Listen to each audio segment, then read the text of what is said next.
IELTS trainer. Today we are going to discuss with the section that is considered most difficult by the students. That is match the headings. I think most of you will agree with this. These type of questions test your ability to understand the main idea of the passage. And what are these headings? These headings are actually the main ideas which you have to match with that particular paragraph. So it basically tests your understanding of the concepts. Another thing that is to be taken into consideration is there will be more number of headings than the number of paragraphs. Suppose there are 9 headings, there will be 7 paragraphs, or the ratio can be something like this. So these are given so as to confuse the student. Another major question that is asked by the students is whether they should handle the headings questions first or whether they should handle the other types of questions first. So my suggestion for you will be to handle the match the headings questions first, because it will help you to analyze the whole passage and you will be able to locate all the important information, and this will help you to handle the other questions more effectively. One more thing that I would like to add is there are some passages which are shorter than the other passages in this particular section. So what I advise to the students is they can start finding the headings for the smaller paragraphs first, because they'll be able to locate the correct heading of the shorter paragraphs easily, and then they will have fewer choices left for them for the larger paragraphs, and this will help them to easily find their headings. The another important thing which is normally suggested by all the IELTS teacher is that one should read the first 2 lines and the last 2 lines of the passages to find out the correct answer to the passage. Now, why do they suggest such a thing? It is normally that the first 2 lines of the paragraph gives you a general idea or the introduction of the paragraph, and the last line basically summarizes the paragraph. So we have 90% possibility of finding out the answer from these 2 locations. But this is not correct in all the cases. Sometimes we end up finding the answer in the middle of the paragraph. So students can use this approach, and it turns out to be like successful in 90% of the cases. And the next strategy which I would like to suggest you is, first you have to read the question, you have to match the keywords or highlight the keywords, and then you should go back to the passages and should match the keywords from the paragraph, that whether these keywords matches with any of the information in the passage. This I will explain also with one example paragraph later on in this video. So please keep watching to know more. Now there are occasions when a student is confused between 2 headings that both seems correct for a particular paragraph. So what I suggest is you write the answers, both the answers in front of the paragraph, and the final answer will be clear itself as we move towards the end of the passage. There is another type of IELTS reading which says which paragraph contains this information. So these type of questions, how they are different from match the headings.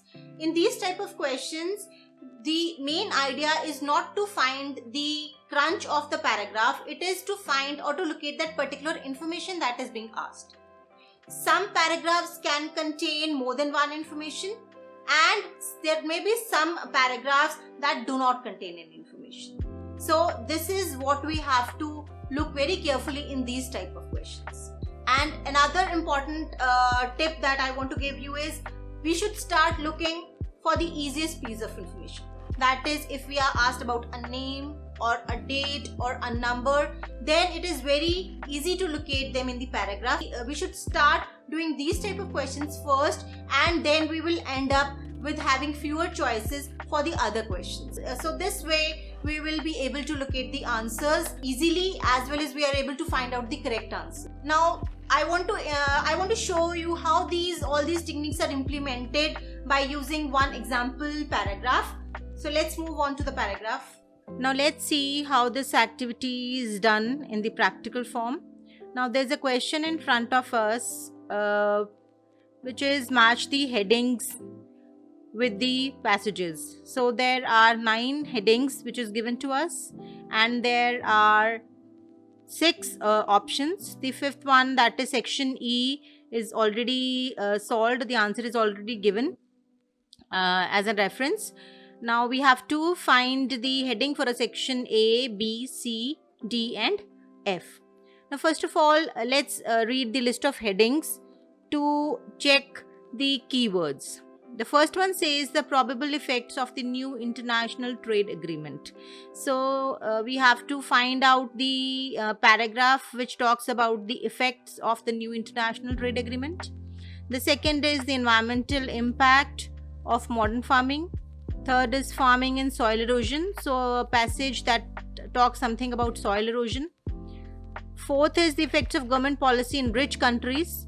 So that paragraph which talks about the government policy in rich countries, these are keywords. Government and management of the environment. Sixth is the effects of the government policy in poor countries. So where there's a mention of the effects of the government policy and there's a mention of poor countries, that passage we have to find out. Farming and food output. So these are our keywords. Food output, the effects of government policy on food output. So where there can be, like, this is confusing, like one option is also talking about food output and the second also, but the difference is here, it is the passage that will talk about farming and food output, and then other passage will be there if it is there, the effects of government policy on food output. The 9th is new prospects of world trade. So these are a keywords. And let's move on to the passages to see which keyword we find in that particular headings. And as we've already discussed, we will not find the exact words matching. We will find synonyms, or maybe the meaning will be same.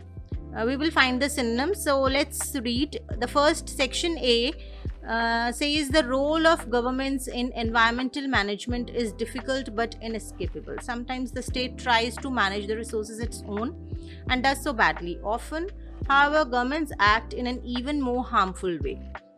So here everything is about the role of governments in environmental management.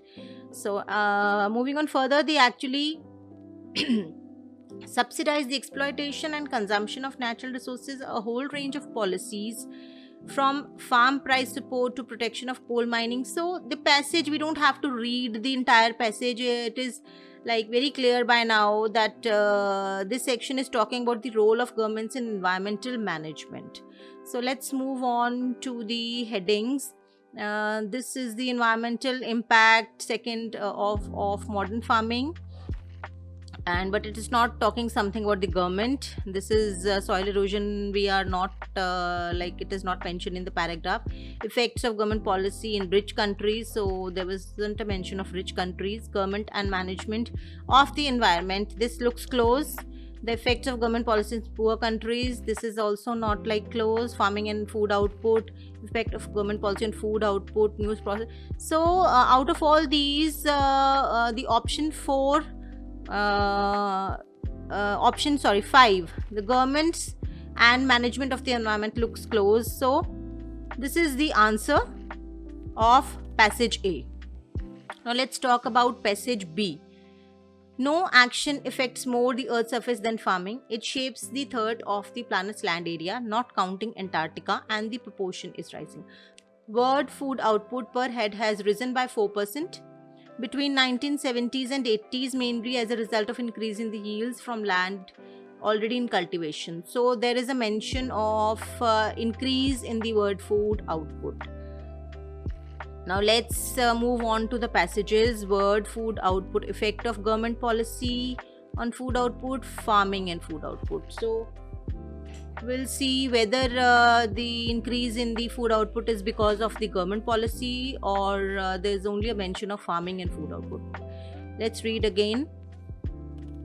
No activity affects more of the earth's surface than farming. It shapes a third of the planet's area, not counting Antarctica and the ocean. Its world food output per head has risen by 4% between 1970s and 80 as a result of increase in yields from land area already in cultivation, but also because more land has been brought under the plow. So there is no mention of the government policy. It is basically talking about world food output and farming. So this is the answer. Seventh is the answer of heading of paragraph B, that is farming and food output.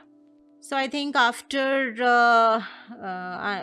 viewing this example, you'll be able to do justice to your matching heading section. Thank you.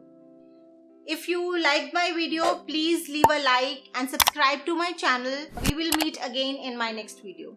Thank you.